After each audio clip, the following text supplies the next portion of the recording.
এই শীতে সবথেকে কষ্টে আছে বয়স্ক লোকেরা, পথ শিশুরা এবং গরিব পরিবাররা। বন্ধুরা, এই গত 2-3 দিন থেকে কিন্তু প্রচুর পরিমাণে শীত পড়তেছে। আমাদের যশোর জেলায় রেকর্ড পরিমাণ ঠান্ডা, মানে আমি কিছু কিছু নিউজে দেখেছি যে 7 ডিগ্রি 8 ডিগ্রি এরকম কিন্তু নেমে আসছিল। আর আজকে কিন্তু অত্যন্ত ঠান্ডা। আর সেই ঠান্ডার আরও একটি কারণ হচ্ছে ধীরে ধীরে বাতাস হচ্ছে। এই বাতাসের কারণে কিন্তু প্রচুর পরিমাণে ঠান্ডা। আপনারা আমাকে দেখলেই বুঝতে পারতেছেন, সোয়েটার আছে, মাফলার আছে, আবার মাথায় টোপ, মানে আর নিচে তো আছেই। প্রচুর পরিমাণে কিন্তু ঠান্ডা। আমি যে কথা বলতেছি আমার কথার ধরনটাও কিন্তু ঠান্ডার জন্য পাল্টে গেছে। তো আমি বলতে চাচ্ছি, এরকম ঠান্ডা কিন্তু শুধু আমার একার লাগতেছে তা কিন্তু নয়, সবারই লাগতেছে এবং সবাই জানেন। কিন্তু আমার আজকের এই ভিডিওটির মূল উদ্দেশ্য হচ্ছে, অনেক পরিবার রয়েছে, অনেক গরিব পরিবার রয়েছে, অনেক বাবা মা রয়েছেন যাদের সন্তানকে কিন্তু প্রয়োজনীয় পোশাক কাপড় চোপড় কিনে দিতে পারতেছেন না, মানে শীতের পোশাক। কালকে একটা ঘটনা আমি দেখলাম বাজারে, যে তার 8 থেকে 10 বছরের একটা বাচ্চাকে নিয়ে আসছে পোশাক কিনে দেওয়ার জন্য, শীতের বস্ত্র কিনে দেওয়ার জন্য, কিন্তু দাম বেশি হয় সেই পিতা সেই বস্ত্রটি কিনতে পারলো না। এটা আমার কাছে খুবই খারাপ লেগেছে।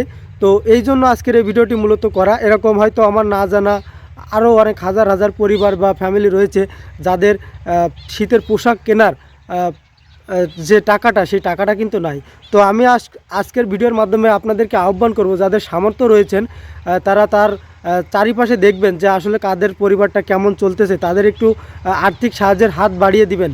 তার কারণ আপনার টাকা থেকে লাভ নাই, কারণ সেই টাকা যদি মানুষের প্রয়োজনে না লাগে, মানুষের কল্যাণে না লাগে। এমনও অনেক মানুষ রয়েছেন যাদের হাজার হাজার কোটি টাকা রয়েছেন, কিন্তু ডাক্তারের অনুযায়ী চলতে হয়, ডাক্তারের অনুযায়ী খেতে হয়, রোগে শোকে তাদের কিন্তু একদম জর্জরিত করে ফেলেছেন। তারা এখন শুধু চায় কি একটু শান্তি, একটু ভালো স্বাস্থ্য। আর এমন অনেক মানুষ রয়েছেন যাদের টাকা নাই কিন্তু সেই স্বাস্থ্য ভালো আছে, শরীর ভালো আছে, যা পায় তাই খায়। আর যাদের টাকা আছে, এমন আছে তাদের কিন্তু 3 বেলা ভাতও খেতে পারেন না, তাদের ডাক্তারের পরামর্শ অনুযায়ী পরিমাণ মতো খেতে হয়। তো আমি এই কথাটাই বলবো যে এত পরিমাণ টাকা থেকে আমাদের লাভ নাই। আমাদের পাশে যারা রয়েছেন, মানুষ সৃষ্টি সেরা জীব, সেই মানুষকে যদি আমরা সাহায্য করতে পারি, হেল্প করতে পারি বা মানুষের পাশে দাঁড়াতে পারি, আমি মনে করি যে এই টাকাটা তাদের আসলে সার্থক হবে।